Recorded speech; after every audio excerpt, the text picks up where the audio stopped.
Today in the Don't Shrink to Fit podcast, we have Georgina Leahy, a dynamic, talented actress, producer, comedian that will share about her life, challenges, and some emotional moments she lived while trying to make it in the entertainment industry, while keeping her sanity and authenticity.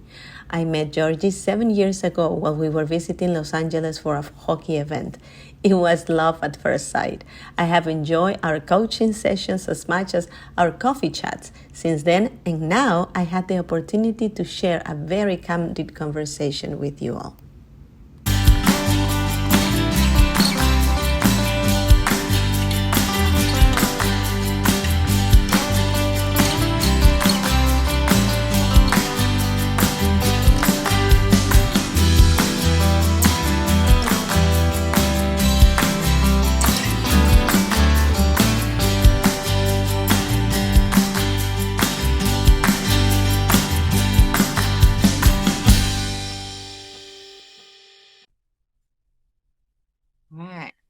Wow, look who we have here. I'm so excited to have you here. But I have to read the intro because I was doing a little research about you, even though I know you. But I wanted to read this intro because I want everybody to know how fabulous you are. Oh my So goodness. first of all, I want to welcome our audience and tell them that I have a really special guest today because not only she is a very, very talented human, but I adore her. So I'm gonna read a little bit what I have found out about her. Georgie was born to perform. She is an acid-tongue, fire-breathing, fresh and irrelevant talent from Southeast London with an unrestricted sense of humor. She started in the theater at age 5. Her diverse career includes hosting Playboy TV comedy New Show, roles along stars like Terrence, Howard, and Kevin Hart, and credits in production ranking from Sony Pictures, Sofia's Diaries, to the Cannes Film Festival feature Winter Secrets. She is addicted to M&Ms and Skittles, and she loves colors and funny purses. She is currently starring as Stella in the popular animated series Helluva Boss. Her directorial debut, Someday, which she also wrote, produced, and starred in, has won the Audience Award at the California Women's Film Festival and is making waves on the festival circuit. Oh my God. Oh my God, I'm amazing. Wow. Oh my God, is that me? Who is that girl? I want to meet her. She sounds fucking great. Oh, Singapore already. That's okay. You can beat that one. It was an unnecessary one. No, that's all right. So I know that a lot of people know who you are, and you know a lot of people follow you, especially in social media. You're very open about your life, about your career, about what you like and what you don't like. But let's dig in a little bit and let's start from the beginning. Okay. Ooh, Okay. okay. So Yes. you said, because I have read a lot about you. So you said, and that's something that we were talking about, right? That I didn't know. know you. Well, it's so funny, isn't it? Because like we like of course I'm being like, let's talk about you. But no, it's funny how when we met and we just like there was like love at first sight, fell in love with each other, and then we'd have these lovely coffees, and we're always digging really deep into what's going on right now in both of our lives. And I feel lucky enough to like I have you as like a life coach and a friend and everything, and so we always go deep into what the inner feelings of what we're feeling right now, but we've never really delved that much unless it comes up in us talking about what we're going through right now, about what we've done in our life, and then randomly you'll be like, oh my God, this one time Obama said to me this, and I'm like, wait, what? You met Obama? And then another time, oh yeah, when I was a soap opera star, and I'm like, I'm sorry, what? So I'm always getting so excited by your life. So and now But it is funny because we actually had become really good friends without caring what we are for the world, just who we are for each other. And I think that's beautiful. Exactly. That's a really true friendship. I loved it. So anyway, so let's start from the beginning. You started theater when you were 5 years old. Yeah. How'd that happen? Oh my goodness. Oh, oh God, I never get to talk about this. How lovely. Thank you. So it's funny actually. So my I have an older sister, 5 years older than me. Mhm. And so she was in these operas as a kid. So she was 10 and she was going to be in this opera. And my mum didn't have a babysitter. So she took me to the rehearsal. And then the director came over and was like, "Who are you? You have to be in my show." So then my mum was like, "All right." So I got to be in the show. But then on press night of this production, and like when I say I'm in the show, I say, oh, I grew up in theatre and I started in opera. I wasn't singing opera or anything. I was just a little kid that was running around as part of like the hustle and bustle of the show. But on press night at the end of Act 1, Aida's doing like her emotional solo where she's standing in the spotlight. And I can't remember the story correctly, but I think her father just died or something. It's a really emotional song. So she's singing, and I strut on stage, 5 years old, with this giant leaf fan, and I lie in front of her and I'm like,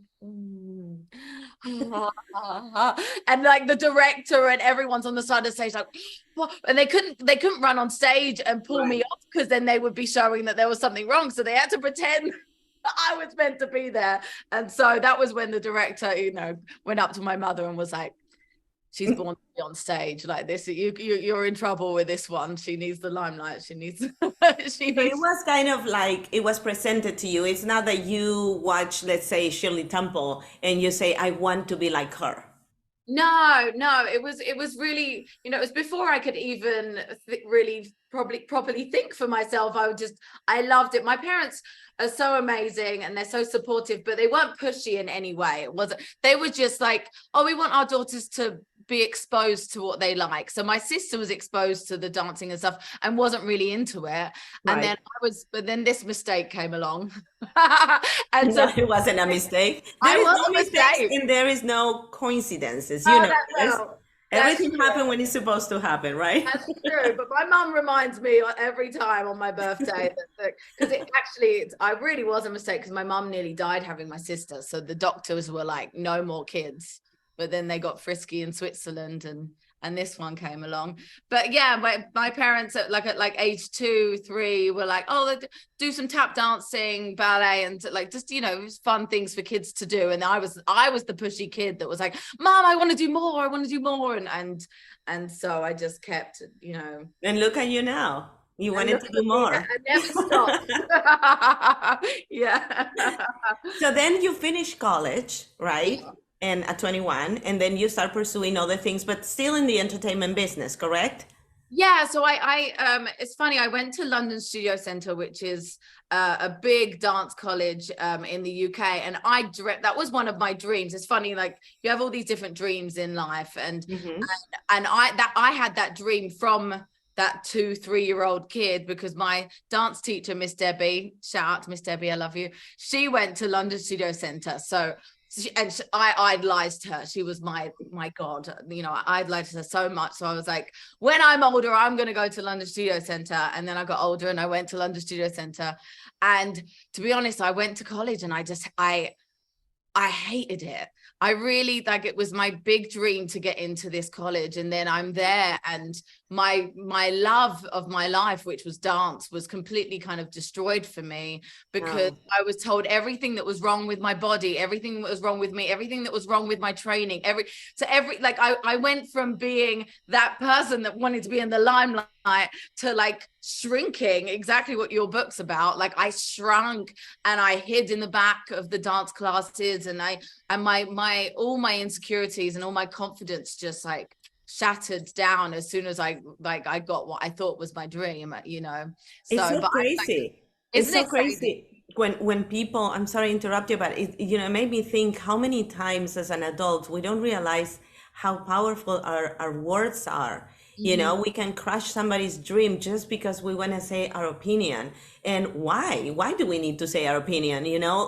Just empower that person. I remember when my kids were little, one of them wanted to be figure skating, and somebody said to her, "Oh, you're too old for the party, or you're too late for the party," or something like that. And she quit, and she never did ice skating again. And I'm thinking, she could, I mean, she's amazing now and she has a career and everything, but that was something that she wanted to do. And sometimes as adults, we don't think that our words are going to have so much power to a child that, think that they can eat the world with one bite. And it's okay to think that way when you're a kid. It's really crazy because I really was like, I was in love with performing and dancing. And I remember it was like one of my first, like, because you have to do these like exams at the college. I'd already done all my previous dance exams before getting into college, but then you get there and each semester, I sound so American, I can't remember what you call it in England anymore, but like you have to do these exams. And I remember there was one, like a jazz one, which was just, it was all these weird, these arms doing all this. Right. And I was standing at the front. I'm like, yeah, look at me, I'm amazing. Yeah. And then I'm waiting for the teacher afterwards to give me my feedback. And I think she's going to tell me how amazing I was. She was like, no, everything. that's not going to work. She told me everything that was wrong, and because I was so into the performing, I wasn't concentrating on the technique. That right. She's clearly looking at the technique, and so I remember getting on the train home from dance college that day, and I was sobbing, like I was like that. You'd see that person in the movies, like I was uncontrollable, sobbing the whole way home. And yeah, luckily I had a few teachers there that were like, Georgie, this technique doesn't really matter as much. You have that, right.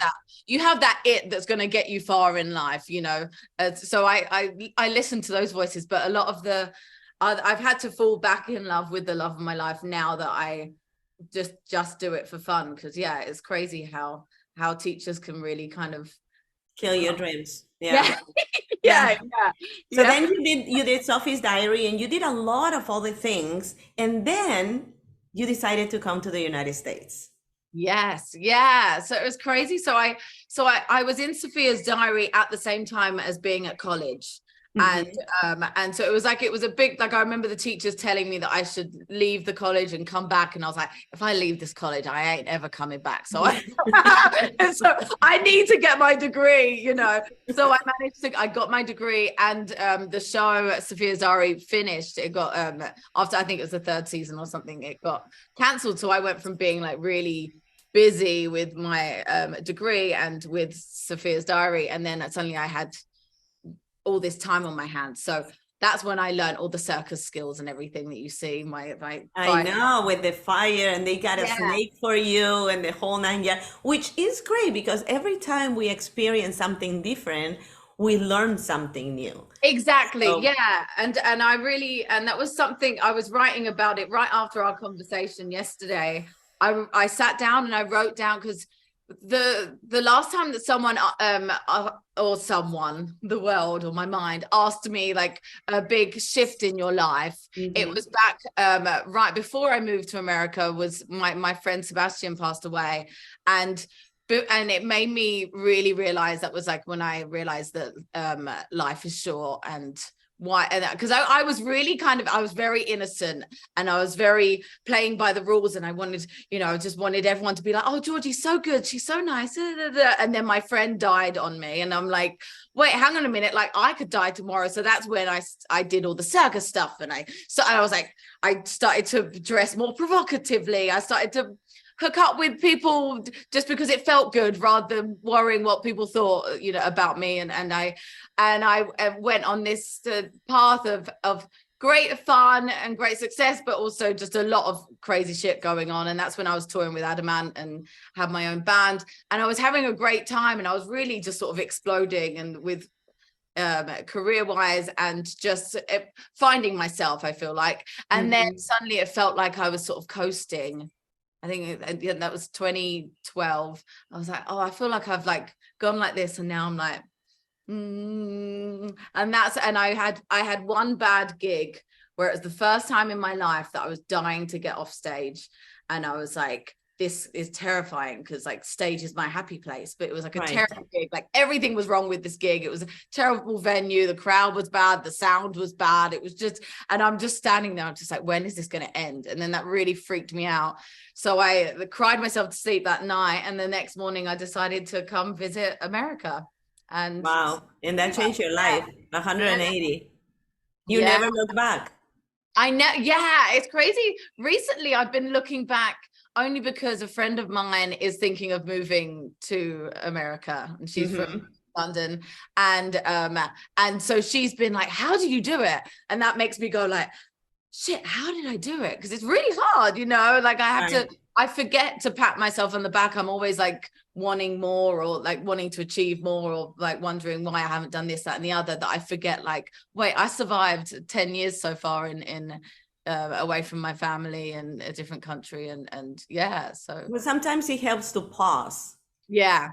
Because then it's like, I give this analogy. I love to, I mean, this, but I love to talk with analogies. And I tell my daughter sometimes, if you have a bottle with sand and you shake it, you don't see the clear of the water, because all the sand is everywhere. But when you set it down and you see the sand go down, then you can see the clear water on top. And sometimes we need to do that, to figure out what it is that we want to do.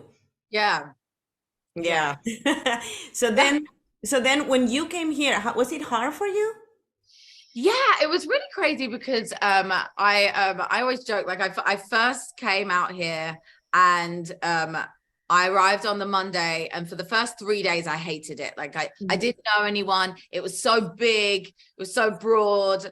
Like I felt like it was quite ugly. I felt like it was really dirty. I went to like the Walk of Fame, which in my head, the Walk of Fame was like, in London we have these beautiful squares in London that are just beautiful with the grass and everything. I thought it was going to be like that, with the stars and people dancing around like the movies, and then Right. I got dropped off at the Walk of Fame, and someone's You end up in Hollywood. Oh yeah, I'm like, what the hell is going on?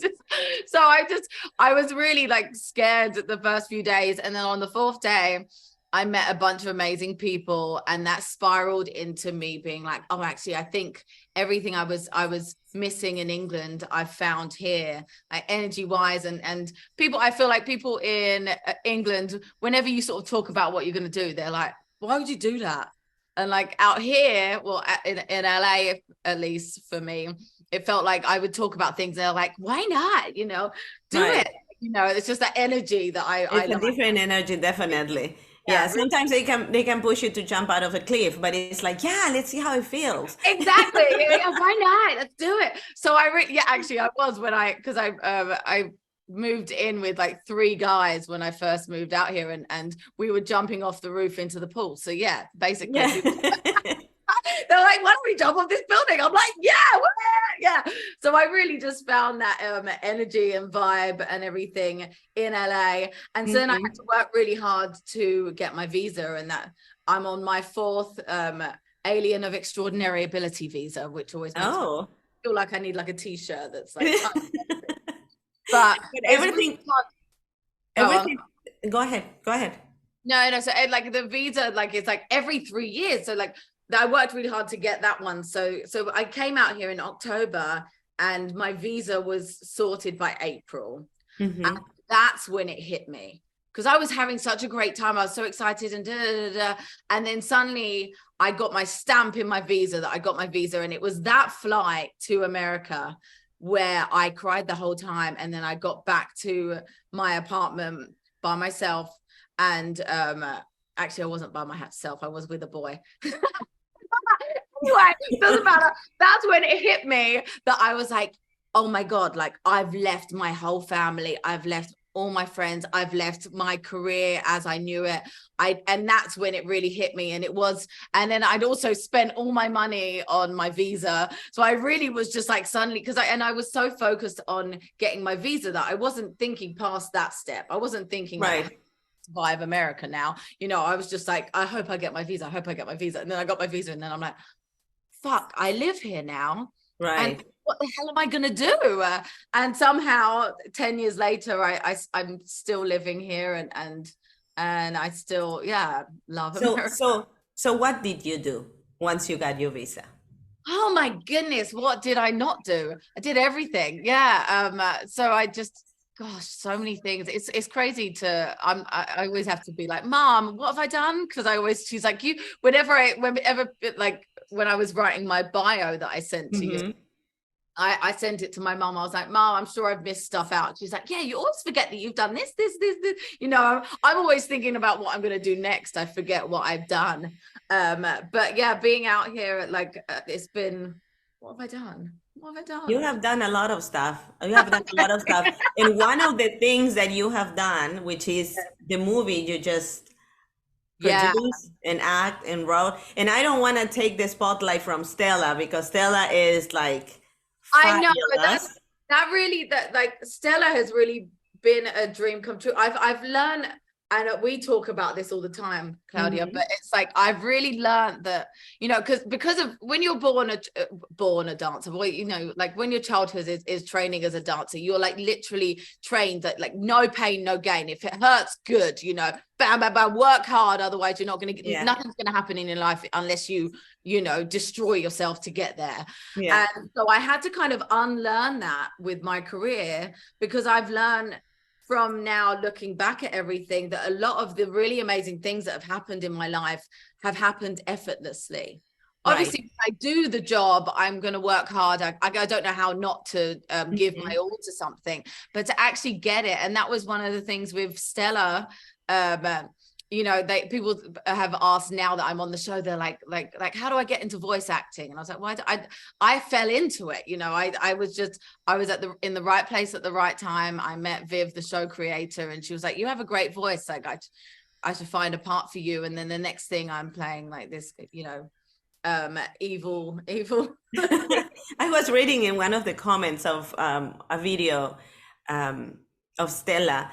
Some people didn't know that your accent is actually your accent. They I know. thought that you were acting. Oh, it's so funny, Claudia. It's so funny because there was one time where, because the fan base is so amazing. That's why I was saying, like, it's such a dream come true, because it's something that I'm just like, I'm now doing. And now I Mhm. have all these amazing fans that I can interact with and talk to. And they're so like they're so intelligent and loving and warm and fabulous. And so I have this world now on the internet that I can connect with, and they're so great. But yeah, we were doing a signing, like like I think it was a watch party and a signing with a bunch of the cast and crew.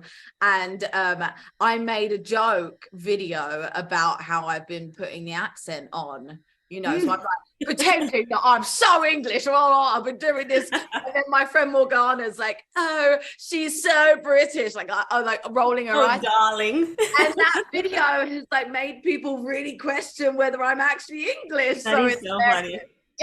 yeah. So they can keep thinking that I'm just really good at this accent. So But the more people get to know you, the more they see how authentic you are. And that's one of the things I love about you is there is no agenda. What you see is what you get. And that is really rare nowadays. Nowadays, everybody pretend to be somebody that they're not. They try to have this facade, especially in social media. And you are one person that show up the way she is, and who she is that's your superpower. That's who you are, and that's beautiful about you. thank you. Yeah, it's funny. Like yesterday, I was having, I think, because I started my day chatting to you, and then suddenly I was feeling all these feelings. So I'm just like talking to Instagram all the time, and like sometimes I'll be so into whatever I'm talking about that then I forget what I'm talking about, and then I'm like, did I talk about what I came on here to talk about? I can't remember, but then I still post it because I'm like, someone's gonna enjoy the random realness of looking at yourself, you know. So tell me, what was it so important for you to talk about what you talk about in Someday? Tell me a little bit about that part of your life that has marked you in a way that you felt, I have to write about it. I have to produce something that shows that reality that I lived when I was younger. Why did you feel that it was so important? Yeah, I feel like, you know, I always joke that life's trying to make me a jaded bitch and I refuse to let it. And, you know, I've been through a shit ton of fucked up stuff, and I always just, you know, I bury it and I keep just being me. And like, this isn't an act, this is genuinely me. But the more I dug into some of the fucked up shit I've been through, the more I'm like, okay, the fact that I haven't allowed myself to really feel this isn't okay, you know. So it was a few years ago that I just decided to start writing about the shit I've been through. And now it's been like a word vomit of like, and I'm shocked sometimes because I buried some of this stuff so deep that I'm like, wait, I went through that too, and then that, like, this is only touching the surface of that, like, like it's so much. But when I decided to bring this one particular fucked up thing I went through, oh my god, I swear so much, I'm sorry, thing I've been through, I realized it's funny. I think the reason I made the movie is because I still really struggle to talk about it. So it's like I've managed to share my Me Too experience through a movie because it's still hard to speak about. But I think it's powerful to turn your trauma into art. And with this movie, now I want the world to see it, because I was terrified, because it's really like, I love that you say I'm authentically myself, because I really am. But I also I hide behind the funny. I'm always, you know, I'm going to make a joke about everything, you know. And this movie, there's no funny in there, and it's really exposing like my trauma. And so I was really nervous about showing it. And when I had the premiere, the way that I could feel the whole audience with me, it makes me cry. It was just, I felt everyone on this journey with me. And you know, when he's about to do what he's going to do, you felt the air suck from the room. And then when I'm crying on the screen, I could feel everyone else being on that emotional journey with me. And every time I've shown the movie, someone has come up to me to tell me about what they've been through. And a lot of the time someone's come up to me to be like, I've never talked about this, and this is what I went through. And just seeing that you can be the joyful you, and I would never expect that something like this has happened to you. And like, just yeah, I think, did I explain what I was saying? But yeah. I want to I want that the unity, and I want no one to feel alone with what they've gone through. And yeah. And we have talked about this, you and I, about how sometimes it's easy to say yes. Yeah. But easy for whom? Yeah, because that was I'm on like my seventh Don't Shrink to Fit journal from Claudia. And every time I get to the end, I forget that it ends with I forgive myself for, and you write down things that you forgive yourself for. And actually one day I need to go back to them and see whether if I've forgiven myself for different things or the same things. But I just finished one, and I forgave myself for all the times that I went along with something, or I said yes just because it was easier than saying no or causing a scene. And yeah, Claudia and I talked about it, and she was like, easier for who? It wasn't easier for you, was it? I was like, it wasn't. It wasn't. And you know, and that's another thing. Like, I've been through a lot of sexual trauma, and some of them I still can't think about without having like a reaction where I'm like, oh, like, why? What was I thinking? Why did I go that? But the one thing that I can think about is the experience I made the movie about, and I can think about that, and I don't have the same reaction because I think I've forgiven myself, and I've released some of the pain through this movie. I think it was very therapeutic for you to not only write it but reenact it, because now you can kind of detach the memory from the feeling and understand. Because if you would be able to go back to, how old were you when that happened to you? I want to say that I was really young, but I wasn't that young. So this was, I'll have to look up exactly the date, but I think it was 2016. Okay. So if you would go back to that time. Yeah. if you go in a machine and go back to that time, what would you tell that girl the day after of that experience, of that traumatic experience that you went through? What would I tell her? Yeah. I'd say I'm sorry. I don't know. Yeah, I'm sorry. Oh God, I don't know. I don't know. That's weird. Yeah, I haven't even thought about. Maybe you would just give her a hug and say Yeah, everything is going to be okay. 10 years from now, 8 years from now, 7 years from now, this is just going to be a bad memory. yeah, yeah, yeah. And I guess there's still work to do, because yeah, the interesting thing about that whole experience was the following day, right after what had happened. I went straight to set. I was filming, and I was amazing. I was like beyond great. And I was so like, I felt every part of me, and I was performing and I was in it, and I was like, God, that was great. And so I went to bed that night, and I was like, oh God, well, bring it on. Anyone could do, like, you can do whatever you want to me, because I'm going to be fine. I'm okay. Look at me. I'm okay. And that sort of led to a spiral of going through more traumatic things, because I kept in my mindset, I kept thinking, this is making me a better artist. All these things I'm going through is just making me a better performer.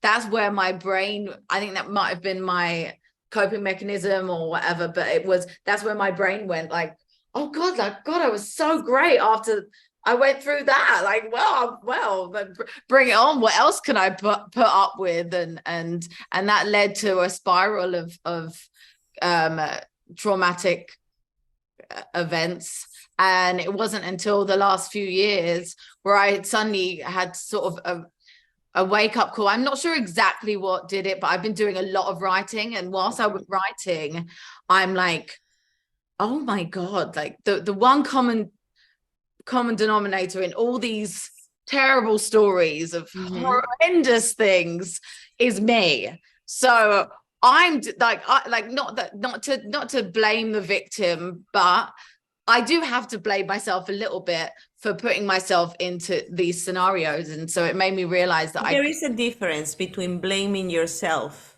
and taking responsibility. Yeah, okay, that's you better. don't have to blame it because it wasn't your fault. Yeah, you acted, as we talk, based on the tools and the experience that you had at that moment. Yeah. If that situation will be presented to you right now, your reaction or your actions would be totally different, because you are in a different place. I think that now, and I'm just thinking, for what I know you like yourself a little better. And before, you wanted them to like you more than what you like yourself. I know, it's so interesting, because I don't know exactly when I had the realization, but I was like, whoa, I must really hate myself. And I really realized it. I was like, God, like, because only someone that hates themselves would allow this shit to happen to them. So it was a real wake-up call to be like, shit. And now I've really, that's like, it's like a daily thing I now go through, is to like remind myself that I love myself. And I do, in the journal in the morning, I look in the mirror. Luckily, I have a mirrored headboard, so it's really easy. I just look behind. Oh, I'm amazing. I'm amazing. Oh, I'm great. Oh yeah, I'm great. Yeah, but I do that every morning. And like, even just back in the day, I was like, I don't need sleep. Like, sleep's for the weak. I'll sleep when I'm dead. And so I would pride myself in barely ever sleeping. And now I'm like addicted to getting enough sleep, because I know how much better it is for my mental health.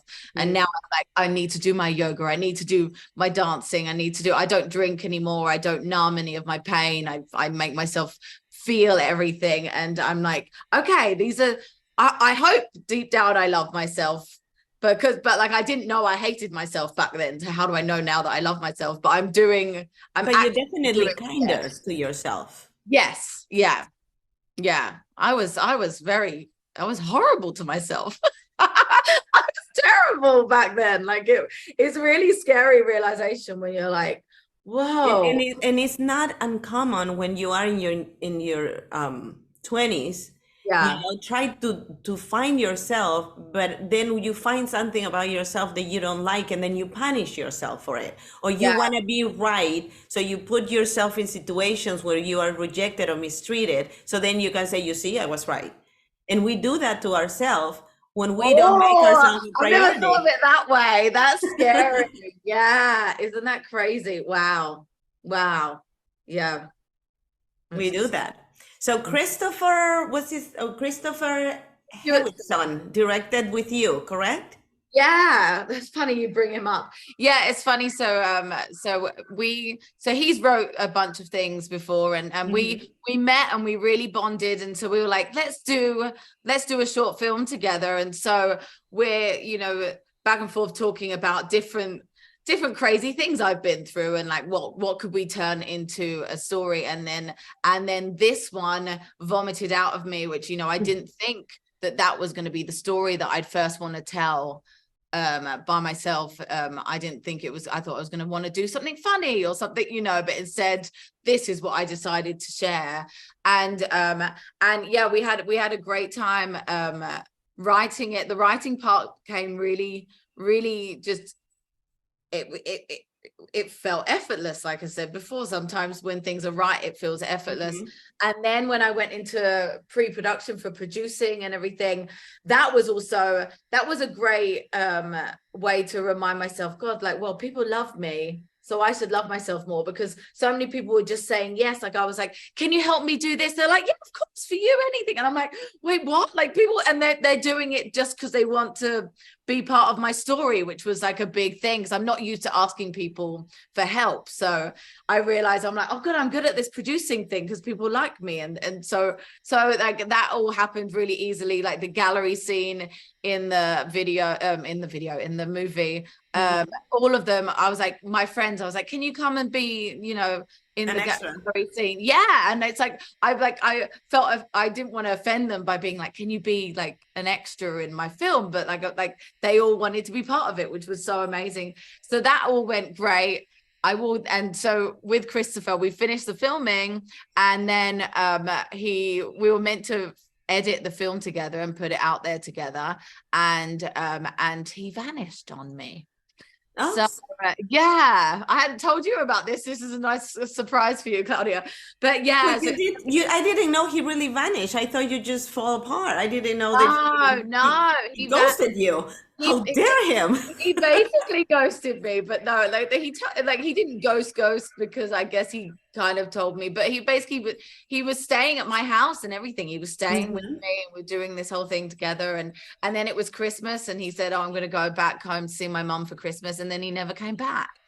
And Oh, yeah, so it was tough because everything had been so smooth, us working together, and I don't think I would have been able to tell the story by myself, especially at that time. Maybe now, but like back then, like I wasn't, I wasn't ready, and he really helped me bring it to life and everything. And so yeah, so it was tough. So that's why the post-production process hmm. took quite a while, Right. because I was trying to find another editor to do it and everything, but I always said that when I finish it and it gets into a festival, that will be when I reach out to Christopher and try and And maybe he's just taking a pause. well, no, so I did. So no. So we actually, it was amazing because, I finished the movie, and I really finished the movie because I just wanted to get it done. I was like, I just want to Hmm. get this movie done. I want to finish this story.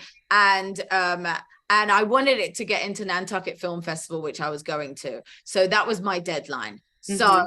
we finished it. Patrick, my darling, he edited the movie with me. I basically he jokes that I chained him to the desk, but I basically did, because we had like a long weekend to finish it, and and we needed to do it together. And bless him, the last time he saw it, he was like, I can't watch this again. Like it hurts his heart too much to Oh. watch me go through that, which is understandable. But we finished the movie together, but I just wanted to finish it. But then once we finished it, I was like, oh my God, it's actually good.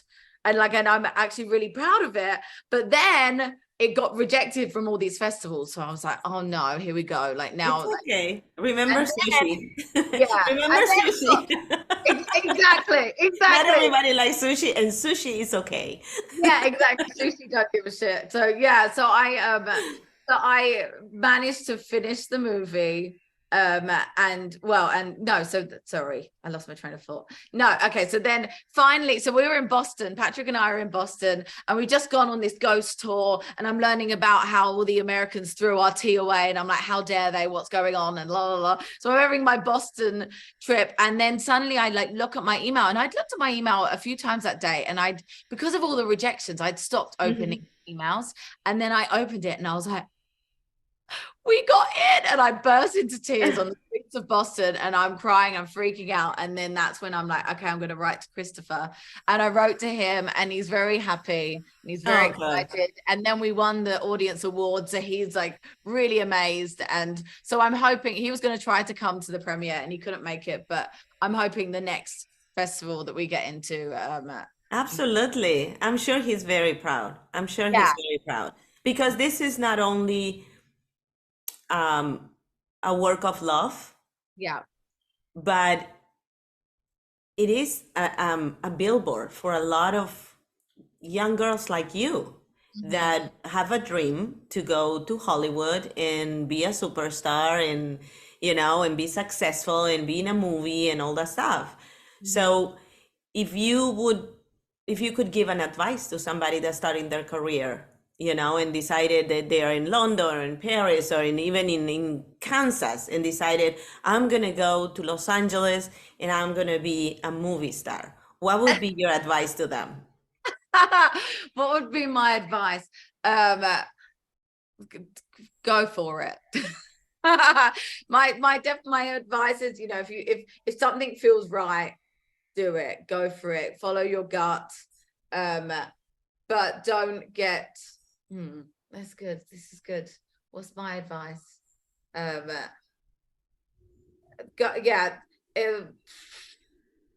This is it's tough because I want them to go for it, but not go for it too To be much. cautious. To be Yeah, cautious. that's the word. Yeah. See, I don't even know I don't even know what to yeah. So don't go for it, but if it seems too good to be true, it probably is. Because it's funny, like I really back in the day, I there was a lot of people that would be like, I'll make you a star, you know. They promise you whatever, right? They promise me the world, and they, you know, and then they, you know, they shit on me, and then they don't do anything, you know. And it's and so now I am I am more, I'm more cautious. I feel like, you know, don't tell me what you're gonna do, show me. Exactly. You know, I'm tired of people always being like, oh, I can do this, I can do this, I can do this. I'm like, okay, well, do it then. There you go. There you go. You know, I don't need you to tell me.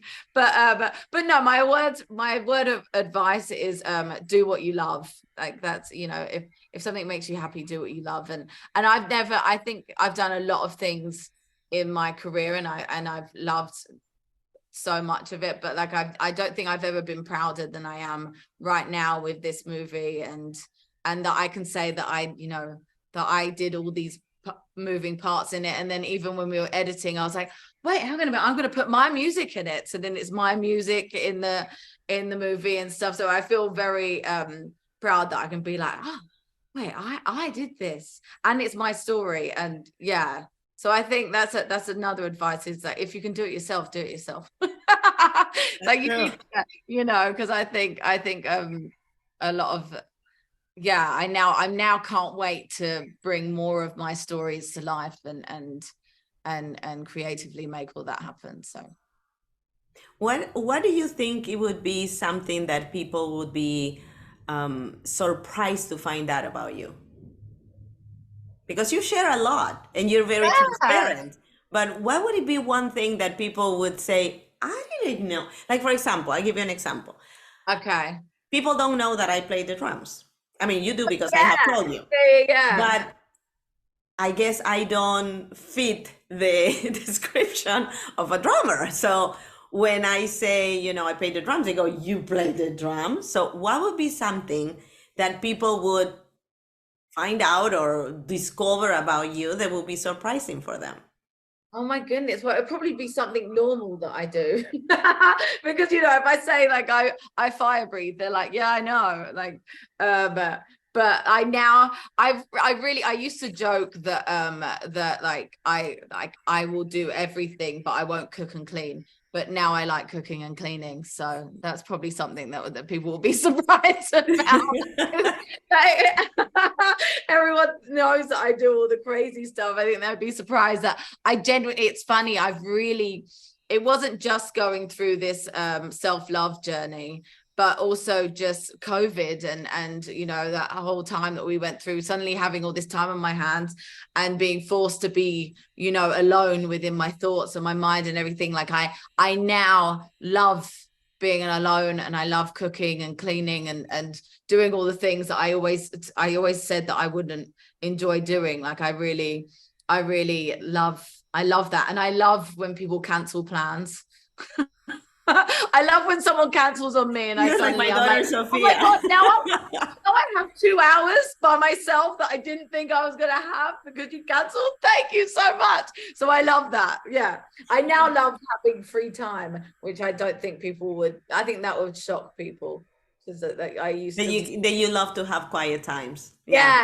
Yeah. Because I used to be obsessed with being on the go constantly. And like now I love, and I'm like, oh, I don't need to do anything for 2 hours. I can poodle around. Georgie likes poodling around. I think that shocks everyone. But also, you are now in a very steady relationship. You've been in a steady relationship for a while. Yes. So with the cooking and the cleaning and the relationship, is there dream of being married and having kids and settle down? So I've always I hope he's not listening. No, so I've always dreamt of my wedding day. That's something that I've always dreamt of, because of the celebration of love and the dress. That's all I care.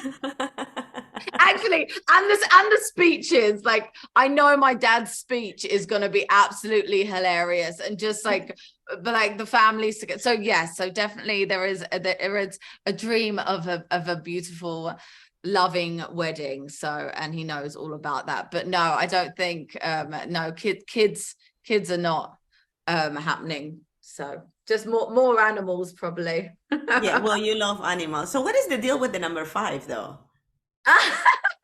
You've done your research, Claudia. That's funny. Oh, I nearly knocked over the table. Okay. The number 5. So I grew up at number 5.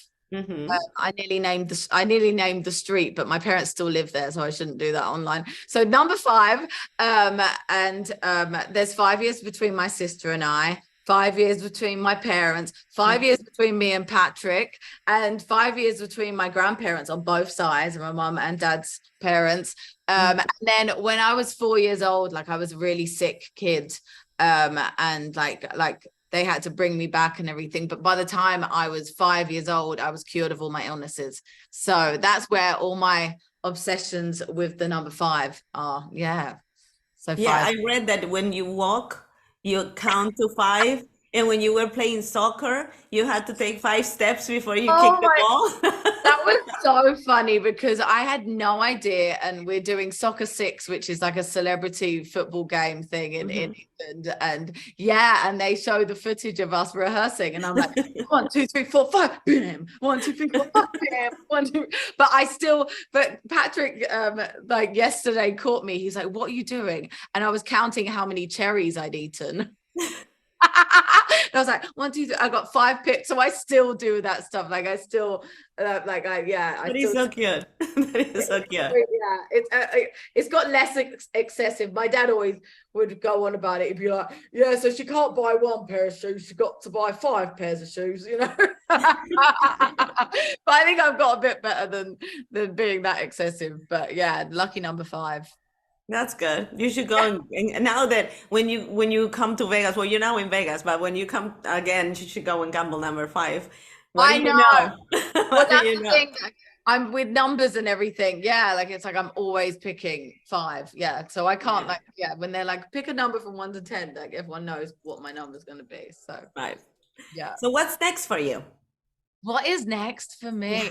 No, I'm very excited. So, like I was saying about the movie, I was terrified, and I was so mad at myself the next day because I didn't really get to enjoy the premiere, because the premiere wasn't until 10 p.m. and we had like a big event beforehand with drinks, and it was all my friends together. It was so lovely, but I was such a nervous wreck. I was like that I couldn't be like present and in the moment and just enjoy it. And I was even nervous about talking about it afterwards, which is weird because I love this shit. I love interviews. Right. I love that. But I get nervous talking about my movie because it's so personal. But now that I've done it once, I'm now dying to show the world and talk about it and share my experience. And so that's basically what's next right now, is getting the movie out there more, hopefully into more festivals, and to do like a worldwide premiere online, and to bring more of my writing to life. Like, I've been really writing a lot about my crazy life, and right now I don't know whether it's going to be like a one-woman show, whether it's going to be a movie, whether it's going to be a book, whether it's going to be a TV series. I don't know. Like, I just know that writing is something I love, and something that's very healing and fun for me. So I definitely want to do more of that. I want to be bringing my crazy life to life. Yeah, that's great. And I can't wait for it. I can't really wait for it, because I think you're very talented. And I think that the way you express yourself, even when you try to be goofy, and we talked about this before, trying to hide your emotions a little bit, you come across authentic, and that is what helps you connect with people.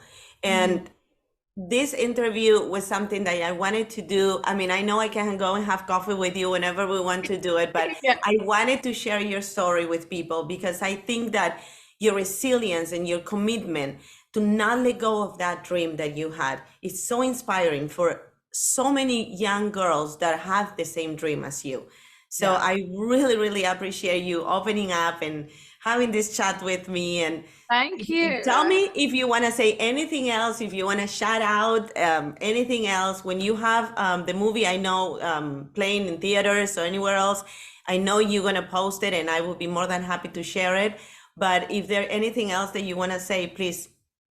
No, this was so much fun. Like, I had no idea that I was going to get to talk about so much of my life. And yeah, I just want to thank everyone for listening. And I've had such a great time chatting to you, and just want to say hello to my mummy and daddy and my sister, and